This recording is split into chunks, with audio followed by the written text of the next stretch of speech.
की थी ना? Yes sir. आप कुछ कर रहे थे, ब्लैंक स्क्रीन आ रही है, ब्लैक है ना? हाँ सर, वो संदीप की भी आ रही थी सर। चलो आप अपनी कोडिंग बताओ, उसी में देखते हैं। आप अपनी कोडिंग बोलते जाओ। सबसे पहले आपने अच्छा। क्लियर ऑल लिखा होगा, यस सर। उसके बाद सीएलसी। हाँ sir, CLC. Yes sir. After that आपने म्यू को डिफाइन किया होगा। हाँ, म्यू को सर 0.5। म्यू को आपने पॉइंट डिफाइन किया है 0.5। Yes sir. ओके, चलिए। फिर फाई। उसके बाद आपने फाई डिफाइन किया है। हाँ, phi equal to A10 mu. A10 mu, ये लिखा है आपने। तो इसमें एक सुधार कर लीजिए। Yes sir. A10 म्यू की जगह आप लिखिए A10 डी म्यू। अच्छा सर। डी फॉर डिग्री, है ना? Yes sir. हाँ, तो जैसे फाई की वैल्यू डिग्री में आ जाएगी, यदि हम वैसे लिखेंगे तो फाई की वैल्यू रेडियंस में आ जाएगी। ठीक है? Yes sir. तो because we are taking alpha and phi in degrees, so that's why we are using D, है ना? इसको जरा सा मैं कमांड विंडो में एक एग्जांपल से बताता हूँ आपको। जैसे कि मान लीजिए मैं लिखता हूँ कि साइन 90 कितना होता है, 1, है ना? तो 1 का साइन यस इनवर्स सर। कितना होना चाहिए? 90 डिग्री होना चाहिए। तो यदि मैं लिखूंगा a साइन d ऑफ 1, तो आंसर क्या आना चाहिए? 1 का साइन इनवर्स कितना होना चाहिए? साइन इनवर्स ऑफ 1 90 होना चाहिए सर। 90 होना चाहिए। So answer should be 90। So answer is coming 90। यदि मैं d यूज ना करूं तो उस केस में क्या आंसर आना चाहिए बताइए? π/2 आंसर आना चाहिए, है ना? π/2 रेडियन में ले लेगा। π/2 आना चाहिए। तो क्या हुआ, मैंने सर ब्रैकेट नहीं लगाया सर। नहीं लगाया। तो a sin 1 is 1.5708। Yes sir. तो ठीक है, π/2 इतना ही होता है। π/2 इज 1.5708। ठीक है, 1.5708। सर थोड़ा धीरे बात कर लीजिए। So a sin 1 is answer, π/2 is 1.5708। ठीक है, तो मेरे ख्याल से ये अब क्लियर हो गया। हमें डी लगाना पड़ेगा यहाँ पे, है ना? Yes sir. चलिए और बोलिए आगे आपने क्या कोडिंग की है? सर अल्फा लिया है 10 से 80 तक 5 की गैप में। अल्फा लिया है आपने 10 से 80 तक। ठीक है, तो ALPHA अल्फा इक्वल टू 10 से शुरू किया है, सर 5 का गैप लेके। 5 का गैप लिया है, यस सर, और 80 तक। और 80 तक ले लिया है ना? यस ठीक सर। है, इस गैप को फिर हम आगे और भी कम कर देंगे yes for the sir. Smoothness of the curve, है ना? Yes sir. अदरवाइज हमको कुछ 10-20 लाइन सेगमेंट मिल जाएंगे उस कर्व में, है ना? तो उसको और स्मूथनेस देने के लिए we will sort come this. कर दीजिए। इस पहले हम बना लेते हैं, फिर बाद में सॉर्ट कर देंगे। वो तो हमें कुछ नहीं करना है, बस 5 की जगह हमारा इंक्रीमेंट हो जाएगा 0.5, है ना? Yes sir. बहुत छोटा सा इंक्रीमेंट देंगे, then it will be a big area. So mu coefficient of friction is defined, phi has been calculated, है ना? Alpha helix yes angle is defined, initial value 10, last value 80 with an increment of 5. 5।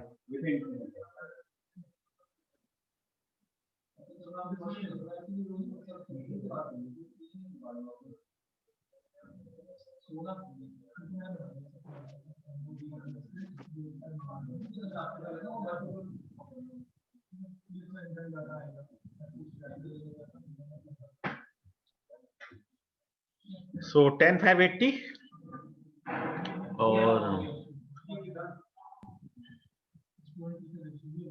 ये हो जाएगा, है ना? 10 5 80। अब हमें क्या डिफाइन करना है? ईटा। Yes sir. तो eta is given by tangent of alpha, yes sir. है ना? अब टेंजेंट ऑफ अल्फा आप कैसे लिखेंगे? 10। 10 डी अल्फा, है ना? हाँ, 10 डी अल्फा। ये लगाना पड़ेगा, D for degree. Yes sir. So it is tangent of alpha divided by 10 D alpha plus 5। Theta equal to tangent of alpha. अब ये अल्फा की कौन सी वैल्यू लेगा? पहले कौन सी वैल्यू लेनी चाहिए इसे? तो इसे अल्फा की वैल्यू लेनी चाहिए 10, है ना? Yes sir. अगली बार लेना चाहिए 15, फिर 15। 20, है ना? ऐसे चेंज होगा। तो अल्फा की कौन सी वैल्यू लेनी चाहिए? अल्फा की फर्स्ट वैल्यू लेनी चाहिए इसे, है ना? तो एक Yes, तरह से हम क्या लिख सकते हैं यहाँ पे? Alpha 1, we can write alpha 1, alpha की फर्स्ट वैल्यू, ठीक है, divided by tangent of again D yes sir. और 5 प्लस अल्फा, 5 प्लस अल्फा और फिर हमें क्या लिखना चाहिए 1। अभी इसको एक, ये आप समझ पाए? अभी मैंने क्या किया है, ईटा को कैलकुलेट किया है फॉर फाई इक्वल टू एक वैल्यू 5 की है और अल्फा की भी एक ही वैल्यू ली है मैंने, दैट इज 10 डिग्री। ठीक है, तो ये मुझे ईटा की फर्स्ट वैल्यू मिल गई, तो एक तरह से ये मेरे लिए क्या हो गया, ईटा 1। ठीक है, तो अब मैं क्या करूंगा, इस पूरे स्टेटमेंट को एक लूप में बंद करूंगा। तो I will use a loop for i equal to 1 to, है ना, एक से लेके कब तो कहां तक चलेगा, जितनी लेंथ अल्फा की है, अल्फा के अंदर जितनी भी वैल्यूज हैं, तो उसके लिए कमांड है लेंथ ऑफ अल्फा, है ना, अल्फा जो वेरिएबल है, वेक्टर है, उसकी जो भी लेंथ है, उस लेंथ के इक्वल ये लूप चले, उतने बार ये लूप चलेगा for i equal to 1 to. ठीक है, अब i की वैल्यू 1 है, तो यहाँ ईटा 1 की जगह अब हम कर सकते हैं ईटा i, अल्फा 1 की जगह हम कर सकते हैं अल्फा i, और यहाँ अल्फा 1 की जगह हम कर सकते हैं अल्फा i। ठीक है, और इसके बाद हमने कर दिया लूप को एंड। तो देखिए क्या हुआ, सबसे पहले i की वैल्यू 1 है, तो ईटा 1 कैलकुलेट हो गया अल्फा 1 से। उसके बाद i की वैल्यू 2 हो गई, तो ईटा 2 कैलकुलेट हो जाएगा अल्फा 2 से, और अल्फा 2 की वैल्यू क्या है, 10 प्लस 5 यानी कि 15 डिग्री। तो दूसरी बार जो लूप चलेगा वो 15 डिग्री के लिए चल जाएगा, उसकी वैल्यू ईटा 2 में स्टोर हो जाएगी। फिर थर्ड टाइम में ईटा 3, उसके लिए अल्फा की वैल्यू क्या हो जाएगी, 15 प्लस 5 यानी 20 डिग्री, 5-5 डिग्री बढ़ता चला जाएगा। और 5 हमारा कांस्टेंट है, 5 को तो हमने फिक्स करा हुआ है, तो 5 में तो हमने कुछ लेने की जरूरत है नहीं।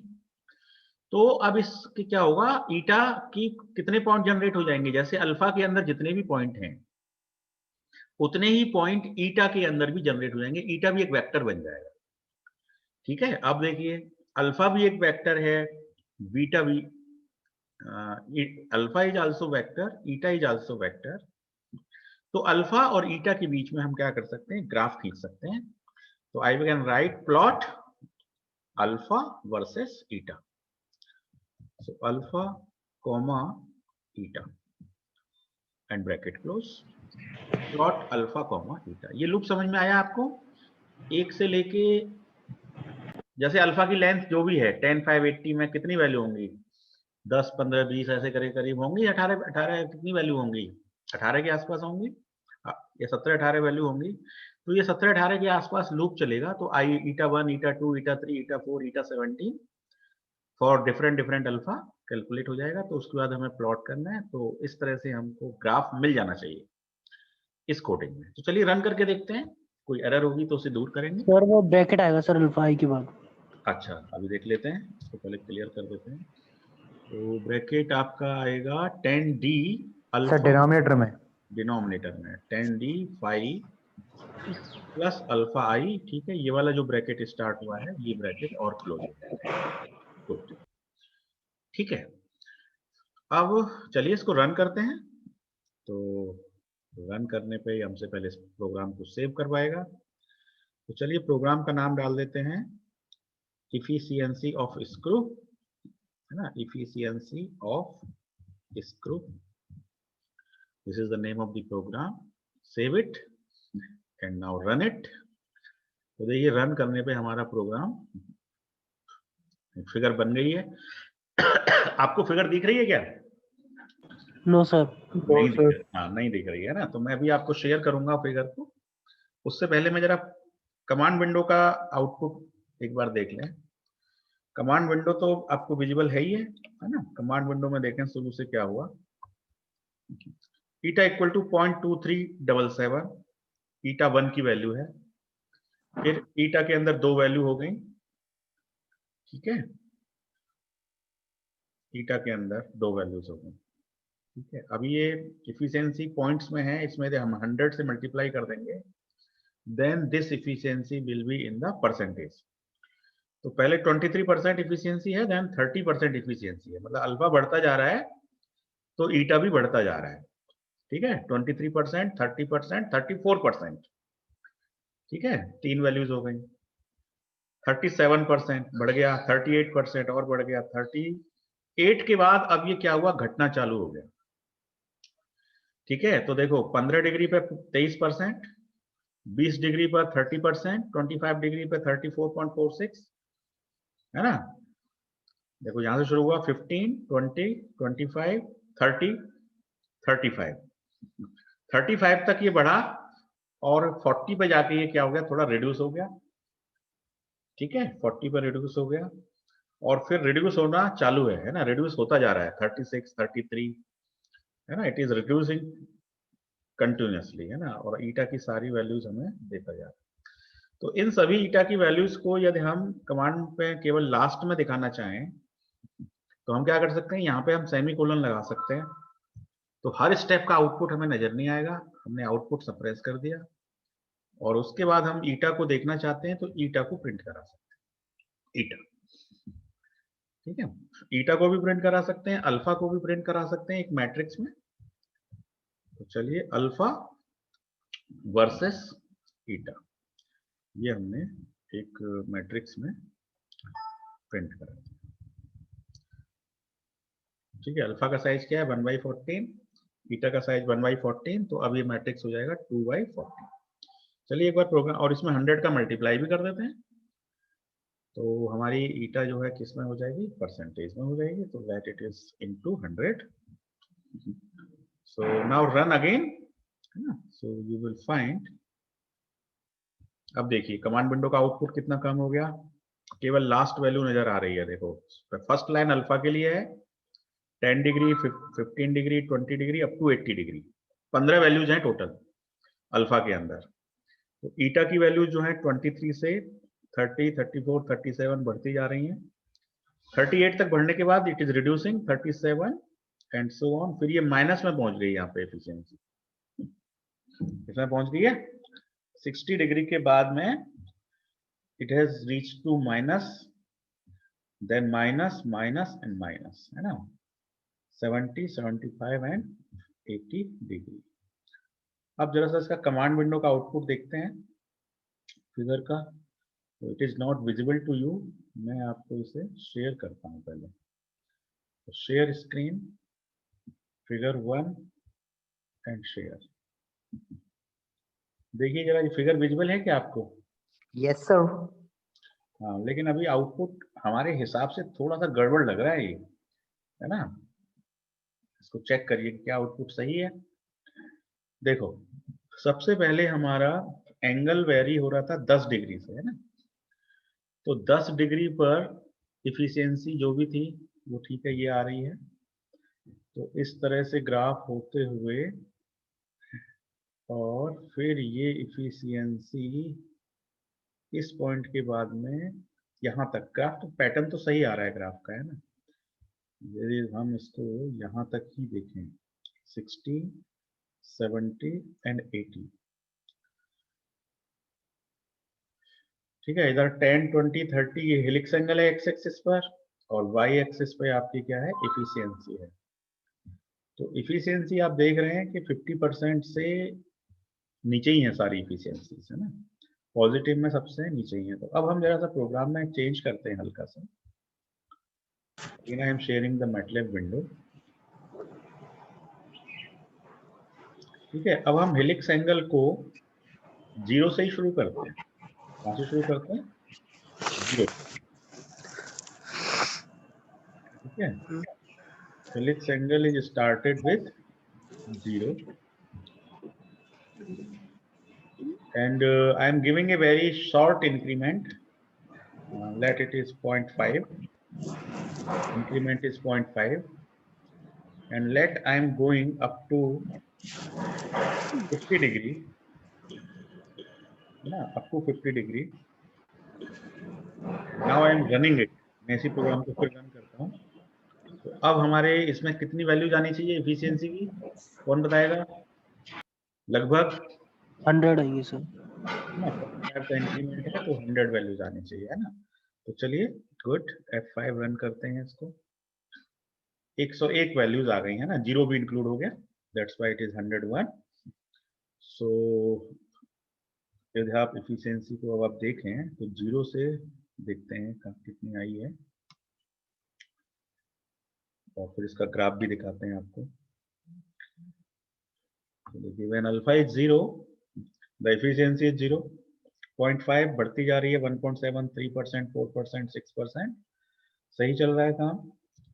और जब हम इसको 49 डिग्री 50 डिग्री पर 28% हो गया, और 50 की जगह यदि हम इसे अब 70 कर दें मान लीजिए, है ना, एंड नाउ रन इट, तो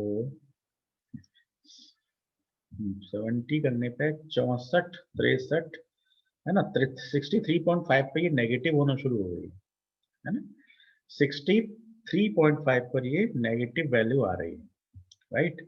क्योंकि 5 की वैल्यू 63 प्लस 5 दोनों को ऐड करेंगे आप तो ये 90 से ऊपर हो जाएगा। तो 90 प्लस होने से सेकंड क्वाड्रेंट हो गया, और सेकंड क्वाड्रेंट में only sine is positive, others are negative, है ना। So that's why this value is negative. So that's why efficiency is coming negative. तो efficiency कुल मिला के फ्रिक्शन एंगल यदि आपकी ज्यादा है ना, तो इसमें फ्रिक्शन एंगल आप देखें तो लगभग 17 डिग्री के आसपास आ रहा होगा, है ना। तो आप यहाँ से चेक कर सकते हैं कि आपका फाई कितना आ रहा है। ये फाई को आप डबल क्लिक करेंगे यहाँ से वर्क स्पेस में, तो 26 डिग्री आपका फ्रिक्शन एंगल आ रहा है, 26.5 डिग्री, है ना, फ्रिक्शन एंगल। तो जैसे ही 63 प्लस 26 करोगे तो 90 प्लस हो जाएगा, है ना। 90 प्लस होने से वो वैल्यू नेगेटिव हो जा रही है इफिशियंसी। तो अभी हम इसको पॉजिटिव ही यदि रखना चाहते हैं, ठीक है, या तो हम अपने कोफिशिएंट ऑफ फ्रिक्शन को कम कर देते हैं, मान लीजिए हम 0.5 की जगह 0.15 कर दें। कोफिशिएंट ऑफ फ्रिक्शन जो हमने 0.5 लिया था उसको यदि हम 0.1 कर दें, हमने काफी हाई कोफिशिएंट ऑफ फ्रिक्शन ले लिया है। इफ इट इज 0.15 तब देखते हैं कि ये नेगेटिव कहाँ जाता है ना, वैल्यूज बढ़ जाएंगी। So let's calculate, run it. तो रन करने पे अब आप देख रहे हैं पॉजिटिव हो गई हैं सारी वैल्यूज। ये देखिए 141 वैल्यूज हैं और वो सारी की सारी पॉजिटिव आ रही हैं, 55% तक आ रहा है ना, 55% इफिशियंसी आ रही है। तो this is also important factor mu. तो अभी हमने 0.15 लिया है, तो अब हम इस वैल्यू को 70 की जगह पे बढ़ा सकते हैं। We can go up to 80 और 85। So now run it again.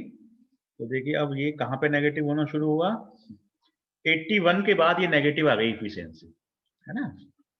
तो हम अपनी वैल्यूज को 80 तक ही, हमारे बुक्स में भी जो ग्राफ दिया हुआ है वो 80 तक दिया हुआ था, है ना। सो it is 0 to 0.5 up to 80 and now run it. So after running you are getting 161 values and all positive, है ना, सारी पॉजिटिव वैल्यूज हैं। तो अब इसका ग्राफ हम आपको शेयर करते हैं तो एग्जैक्टली मैच करेगा। तो देखिए 0 से बढ़ता जा रहा है, 36%, 38%, 40, 47, 52, 55, है ना, 55 तक बढ़ा, और 55 होने के बाद, है ना, 55 होने के बाद कितना हो गया, 56, 57, 58, 59, 60 बढ़ता ही जा रहा है ना, 64, 64 के बाद 65, 66, 66, 67, है ना। तो एंगल हम बहुत धीरे धीरे बढ़ा रहे हैं ना, 22.5, 23 डिग्री, तो बिल्कुल सही चल रहा है उस हिसाब से, है ना। मेरी क्लास है, जरा थोड़ी देर में मिलाता हूँ आपको, जस्ट। हाँ, तो अब आप ये सोच लीजिए कि 23.5 और ये कहाँ तक बढ़ता जा रहा है ये देखना है हमें। तो देखो 33 डिग्री पे 73.4, और फिर आगे चलें, अल्फा की वैल्यू 45 डिग्री पे 73% है ना, 73.9, 9 से 73.8, यहाँ पे रिडक्शन स्टार्ट हो गया। तो देखो 45 डिग्री पे मैक्सिमम हो गई और फिर उसके बाद ये रिडक्शन स्टार्ट, और रिडक्शन होते होते लास्ट में जो वैल्यू है दैट इज हाउ मच 14.54%। ठीक है, नाउ एवरीथिंग इज क्लियर। तो देखिए कोड वही है, केवल फ्रिक्शन कोफिशिएंट बदल दिया है, वैल्यूज स्मॉल कर दी हैं। Now I am sharing you the figure window. I am sharing you the figure window. So let new share, this is figure share. बताइए ग्राफ दिख रहा है, विजिबल और not? Yes sir. Yes sir. Exactly it is matching with जो हमने कल बताया था पीपीटी में, यस सर। बिल्कुल उसी तरह मैच कर रहा है। ठीक है, एक ग्राफ हो गया ये। ये कितने के लिए हुआ? म्यू इक्वल टू 0.15 के लिए हुआ। अब मान लो एक और ग्राफ खींचना है आपको 0.20 के लिए, और वो भी इसी विंडो में आ जाए, है ना। 0.15 के लिए 0.20 के लिए भी खींचना है, तो वो कैसे कर सकते हैं बताओ जरा। कोडिंग में हल्का सा चेंज करना पड़ेगा। दो ग्राफ चाहिए, अब हमें एक ग्राफ नहीं चाहिए। कितने ग्राफ चाहिए? We need 2 graphs. We need 2 graphs. तो देखिए कोडिंग में आते हैं वापस। म्यू इक्वल टू 0.15 था ये। अब हमें 2 ग्राफ चाहिए, तो 2 ग्राफ कैसे खींच सकते हैं बताओ। हमें म्यू की 2 वैल्यू चाहिए, है ना। तो म्यू को हम क्या करते हैं, एक एरे बना देते हैं। म्यू को क्या बना देते हैं? एक एरे बना देते हैं। ठीक है, तो चलिए म्यू को हम बना देते हैं 0.15 और फिर 0.20 और फिर 0.25, ऐसे 3 वैल्यू ले लेते हैं मान लो म्यू के लिए, है ना। 0.15, 0.20 और 0.25, 3 वैल्यूज बंद कर देते हैं।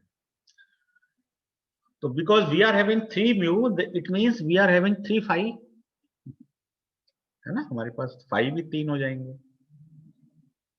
है ना। फाई भी 3। Yes sir. एक सेकेंड, हाँ सोने सर क्लास चल रही है, जरा मिलाता हूँ आपको। हाँ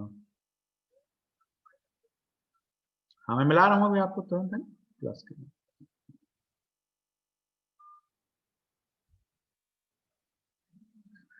So now you are having 3 values for mu। ठीक है, तो म्यू के अगेंस्ट में आपकी फाई की वैल्यू भी 3 हो गई, है ना। फाई की वैल्यू भी 3 हो गई। तो अब क्या कर सकते हैं आप, अब आप ये कर सकते हैं, इस पूरे लूप को एक और लूप के अंदर बंद कर सकते हैं, फॉर।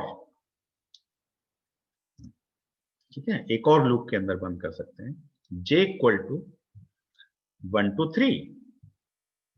मान लो आपको 3 बार लूप चलाना है क्योंकि इसकी लेंथ 3 है, या लेंथ ऑफ म्यू करके भी चला सकते हैं। तो j इक्वल टू 1 to 3, ठीक है, तो j की वैल्यू 1 होगी, फिर ये पूरा लूप चलेगा। तो उस वक्त फाई की वैल्यू आपको लेनी है फाई 1, यानी कि अब आपको फाई की जगह पे करना पड़ेगा फाई 1, यानी कि फाई j। क्या करना पड़ेगा आपको? Phi j। j की वैल्यू कितनी है? 1। तो फाई के अंदर जो फर्स्ट वैल्यू है, फाई के अंदर 3 वैल्यूज हैं, है ना। म्यू के अंदर 3 वैल्यूज हैं, इट मींस फाई के अंदर 3 वैल्यूज हैं। तो पहली बार आपको फाई की फर्स्ट वैल्यू के लिए काम करना है। ठीक है, ईटा आ जाएगा और वो ईटा आपका प्लॉट हो जाएगा।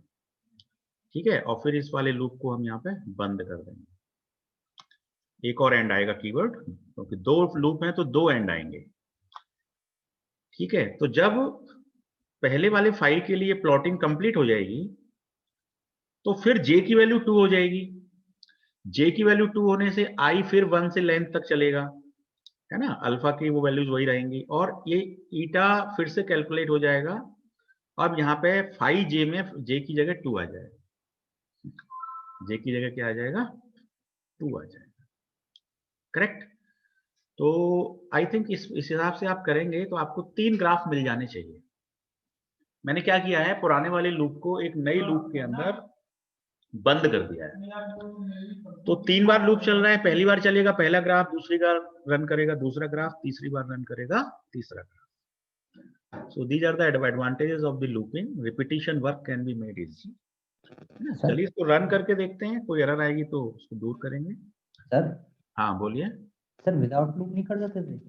हाँ विदाउट कर सकते हैं, कई तरीके हो सकते हैं, वेक्टराइजेशन से भी कर सकते हैं, है ना, बट लूप से अभी यहाँ पे काफी इजी लग रहा है ना। वेक्टराइजेशन की अपनी लिमिटेशंस होती हैं, है ना, जहाँ वेक्टराइजेशन नहीं काम करता है तो उस केस में फिर लूपिंग काम करती है। ठीक है, तो सर देखिए मैंने जब वो कोडिंग बताई थी उससे फिगर क्यों नहीं आ रहा था? उससे फिगर इसलिए नहीं आ रहा था क्योंकि आप फाई की वैल्यू जो ले रहे थे ना, यस सर। फाई में तो एक वैल्यू थी यस सर। और अल्फा के अंदर 15 वैल्यू थी। अच्छा अच्छा। तो एक वैल्यू में 15 वैल्यू कैसे ऐड हो जाएंगी? Yes it is not possible. तो आपको क्या करना चाहिए उस केस में, इस फाई को 1/15 का वेक्टर बनाना चाहिए। अच्छा सर। हाँ, रिपीटिशन करके, जैसे फाई की जो भी वैल्यू है तो वही वैल्यू 15 बार हो तो फिर वो इसमें concern value corresponding value add हो जाएगी, तो फिर उस केस में उससे भी काम चल सकता है। Okay sir. देखिए कैलकुलेशंस हो चुकी हैं, कोई एरर नहीं है प्रोग्राम में, लूप के अंदर बन चुका है। अब हम आउटपुट देखते हैं फिगर का, लेकिन अभी भी मुझे 3 ग्राफ नहीं दिख रहे हैं, एक ही ग्राफ दिख रहा है। तो कारण बताइए, एक ही क्यों दिख रहा है? ये मैं बता चुका हूं पहले सर आपको। म्यू की वैल्यू तो सर एक ही रही ना सर, 5 में से चेंज करने से क्या होगा? नहीं नहीं नहीं नहीं, एक सेकंड एक सेकंड, देखो मैं शेयर कर रहा हूँ मैटलैब विंडो। क्या कह रहे हैं आप, म्यू की वैल्यू क्या रही, एक रही? Sir 5 equal to A ten D mu है सर, म्यू जे लगाना चाहिए था।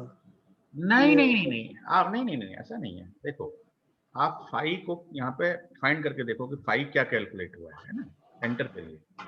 ये देखो फाइव के अंदर 3 वैल्यू आ रही हैं, पहली वैल्यू 8.53, दूसरी 11.3, चौथी 14.03।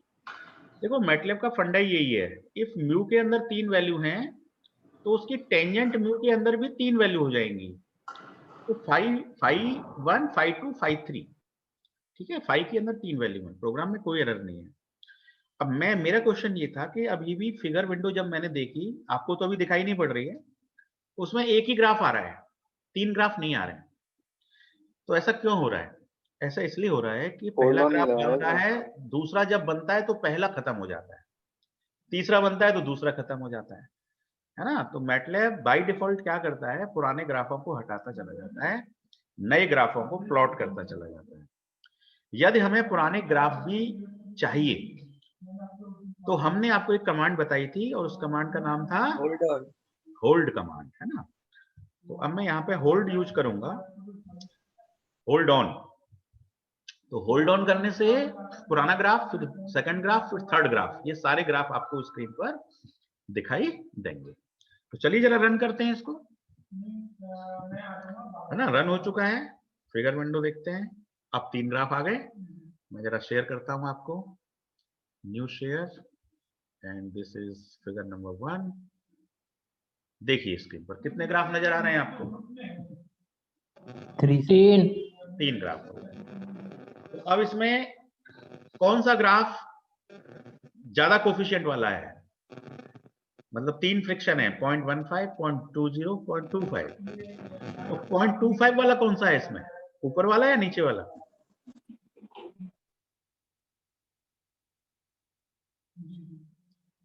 देखो जैसे जैसे कोफिशिएंट ऑफ फ्रिक्शन बढ़ता है, इफिशियंसी डाउन होती है। नीचे वाला तो सबसे नीचे वाला जो ग्राफ है वही 0.25 वाला है, और जो सबसे ऊपर वाला है वो 0.15 वाला है, और जो बीच वाला है वो 0.20 वाला है। ठीक है, अब इनको आप डिफरेंट डिफरेंट कलर में प्लॉट कर सकते हैं, आपकी इच्छा है, जैसे आप चाहें। ठीक है, इसके लीजेंड दे सकते हैं, X legend, Y legend, title दे सकते हैं, है ना, सब कुछ कर सकते हैं। अब मान लीजिए मैं इसको करीब 10 प्लॉट करना चाहता हूं, 3 की जगह 10, तो क्या करना पड़ेगा मुझे जरा बताओ। हाँ अविनाश जी, मैं क्लास में हूँ जरा। अच्छा आपके पास रखा है, चलो मैं ले लूंगा, ठीक है, ठीक है, या भेज दो ऊपर। हाँ तो अब देखिए मैं वापस मैटलैब इसको स्टॉप शेयर कर रहा हूँ और मैं वापस मैटलैब विंडो में आ गया। अब यहाँ मैटलैब विंडो में देखो, मैंने अभी इस म्यू को मैंने 3 वैल्यूज दी हैं, है ना। अब मैं इस 3 वैल्यूज की जगह पे इसको एक एरे बना देता हूँ, ठीक है। पहली value 0.15 with A increment of 0.05, ठीक है, और लास्ट वैल्यू इज 0.20। कितने ग्राफ आएंगे बताओ?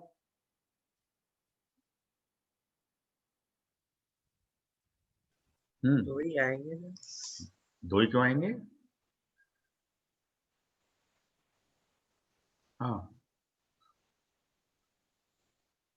0.15 प्लस 0.0, इसको चलो इस छोटा कर देते हैं इंक्रीमेंट को, 0.01। अब कितने आएंगे? 6 आएंगे, वेरी गुड। और अब यदि इसको 0.25 कर दें तो अब कितने आएंगे? अब करीब 8-10 आ जाएंगे, है ना। चलिए एक बार रन कर लेते हैं, क्या 10 प्लॉट आ रहे हैं? Let we run it. Run हो गया प्रोग्राम, फिगर देख लेते हैं। हाँ, काफी सारे फिगर्स दिखाई दे रहे हैं, हाँ, काफी सारे फिगर्स मुझे दिखाई दे रहे हैं, बिल्कुल सही है, गुड। तो मेरे ख्याल से प्रोग्राम बन चुका है ना। और इसको आप एज ए, मतलब इसका टाइटल क्या होगा? Objective to plot the efficiency of an square threaded screw with respect to helix angle, ठीक है। तो आज की क्लास को बस यहीं एंड करते हैं। कोई क्वेरी है तो प्लीज बताइए। सर एक और कोड में कुछ पूछना था। कोड में? चलिए मैं शेयर कर लेता हूँ, शेयर कर लेता हूँ। हाँ, अब हो गया, यस, इस कोड सर में जो आपने बताइए। एंड के बाद लिखा है ना अल्फा सेमीकोलन ईटा प्लॉट से पहले, ये वाला, हाँ। हाँ सर ये किसने लिखा है? ये जो कमांड विंडो में जो आउटपुट आ रहा है ना, यस सर। ये इसी की वजह से आ रहा है। देखो बाकी सब जगह सेमी कोलन लगे हुए हैं, है ना। देखो semi colon, semi colon, semi colon, तो कोई भी आउटपुट स्क्रीन पे नहीं आएगा, है ना। ये भी सेमी कोलन है ना, केवल इसके ही पीछे तो सेमी कोलन नहीं है। Yes sir. तो ये अल्फा माने अल्फा की वैल्यू, अल्फा में कितनी वैल्यू है? 0 से लेकर 80 तक। Yes sir. तो अल्फा में 161 वैल्यूज हैं। Yes sir. तो अल्फा जो मैट्रिक्स है वो 1/161 का है, एक रो और 161 कॉलम। कॉलम। और ईटा के अंदर भी एक रो और 161 कॉलम। यस। तो वो अल्फा और ईटा को मैंने दोनों मैट्रिक्स को कॉन्केटनेट कर दिया है। ये सेमीकोलन लगाने से क्या हुआ है, दोनों मैट्रिक्स एक ही हो गई है, मतलब हाँ कॉन्केटनेट हो गई हैं। तो एक पहली वाली 1/64, दूसरी पहली वाली 1/161, दूसरी 1/161, तो दोनों मिलाकर के 2/161। तो ये 2/161 की वैल्यू दिख रही है आपको स्क्रीन, ओके सर। है ना। इससे मुझे इजी हो गया है कि किस अल्फा पे कितना एफिशिएंसी है, न्यूमेरिकली मैं देख पा रहा हूँ, है ना। फिगर से उतना ज्यादा अच्छा बेटर नहीं देख पाऊंगा, यहाँ पे टेबल से ज्यादा अच्छा देखेगा। Okay sir. ठीक है, अच्छा क्वेश्चन। और मान लीजिए मैं यहाँ पे सेमी कोलन की जगह कॉमा लगाता तो क्या होता, बताओ। अल्फा 1/161, ईटा 1/161, तो दोनों मिलाकर के 1/161 का डबल। तो 161 का डबल कितना हुआ? 322, है ना। तो अब जो मैट्रिक्स आएगी वो 1/322 की आएगी, मतलब अल्फा की पूरी वैल्यू लिस्ट होंगी, फिर उसके साथ कंटिन्यूएशन में ईटा की वैल्यू लिस्टेड होंगी, और सेमीकोलन लगाने से वो अगली रो बन जाएगी। कॉमा लगाने से रो 1 रहेगी, कॉलम बढ़ जाएंगे, और सेमीकोलन लगाने से रो बढ़ जाएंगी, रो 2 हो जाएंगी, कॉलम उतने ही रहेंगे। मेरे ख्याल से क्लियर हो गया होगा। देखो एक बार रन करके बता देता हूं मैं, कमांड विंडो को देख लेना कितनी वैल्यू आ गई। देखो 322 वैल्यू आ गई, और एक ही रो है। तो पहले अल्फा की वैल्यू, फिर ईटा की वैल्यू। ठीक है तुषार? Yes sir. चलिए ओके, और कोई क्वेरी? सर ये j = 1:3 लिखा है ना? हाँ हाँ, इसको हम लिख सकते हैं j = लेंथ, है ना, जनरलाइज कर सकते हैं लेंथ ऑफ म्यू। म्यू। हाँ, सर 3 करने पे भी सेम आ रहा था सर, 3 करने पे क्या आ रहा था? सेम रिजल्ट आ रहा था भाई। नहीं नहीं, सेम नहीं, 3 करने पे 3 ग्राफ आएंगे। 10 आ रहे थे सर। नहीं, 10 नहीं आ रहे थे। आपको शेयर थोड़ी हुई हो ग्राफ, है ना। j equal to 1 to length mu. अब म्यू की लेंथ कितनी है? जितनी भी म्यू की लेंथ होगी उतने ग्राफ आएंगे। ठीक है, लेट रन इट, मैं आपको शेयर करता हूँ, देखिए F5। ठीक है, अब फिगर 1 में देखिए बहुत सारे ग्राफ आ गए, 10, है ना। अब आए हैं 10। तो देखिए मैं आपको जरा इसे शेयर कर देता हूँ, शेयर स्क्रीन, फिगर 1 शेयर। बताइए काउंट कर पा रहे हैं कितने ग्राफ हैं? दिख रहे होंगे अब तो स्क्रीन पर। Yes sir. हाँ, और अब मान लो वहां पे हम 3 कर दें। ठीक है, तो 3 करने पे तो फिर 3 ही ग्राफ आएंगे, ज्यादा आएंगे, हाँ है ना। ठीक है सर। हाँ, 3 करने पे 3 ही ग्राफ आएंगे, और लेंथ करने पे पूरी लेंथ तक ग्राफ चलेगा। ठीक है, क्लोज नहीं हुआ है। क्या चीज क्लोज नहीं हुई है? चैट विंडो में कुछ लिखा है किसी ने? सर वो सर पहले ही लिखा था सर, जब अच्छा, आपने ब्रैकेट का लिखा हुआ है। अच्छा, यस सर। ठीक ठीक, ओके। सर और कोई क्वेश्चन प्लीज? सर वो मैटलैब की जो ये फाइल सर बड़ी है, मतलब उसको मेल कर दें आपको? मैटलैब की क्या बड़ी है फाइल? हाँ सर। हाँ, सिंगल फाइल बनाइए पीडीएफ और उसको अपलोड सर वो करिए। 10 MB से ज्यादा की हो रही है। हाँ सर, मेल कर दें आपको।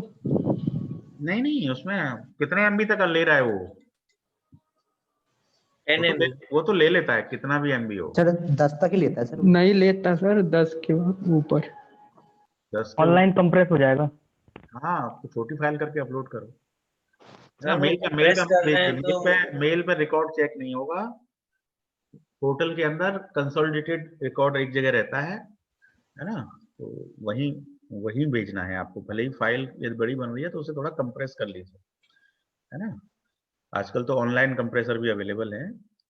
और प्रॉपर कैसे स्कैन कर रहे हो? फोटो खींच रहे हो क्या? फोटो खींचने से बड़ी फाइल बनेगी। यदि आप कैम स्कैनर वगैरह से करेंगे तो बहुत बड़ी फाइल नहीं बनती है ना, छोटी फाइल ही बनेगी फिर, और बढ़िया भी आता है उसमें। फोटो मत खींचिएगा, जेपीईजी मत बनाइए उसकी, फोटो खींचने से बड़ी मुश्किल होगी आपको। कैम स्कैनर से स्कैन करिए और उसके बाद एक ही फाइल बनाइए, वो 10 MB से कम बनेगी ऑटोमेटिकली। और यदि ज्यादा बन रही है तो उसे कंप्रेस कर लीजिए, right. Okay, thank you, thanks for listening. Okay sir. Okay. बढ़िया रही लैब की क्लास, प्लॉट हो गया। Yes sir. चलिए, okay, thank you, thanks for listening.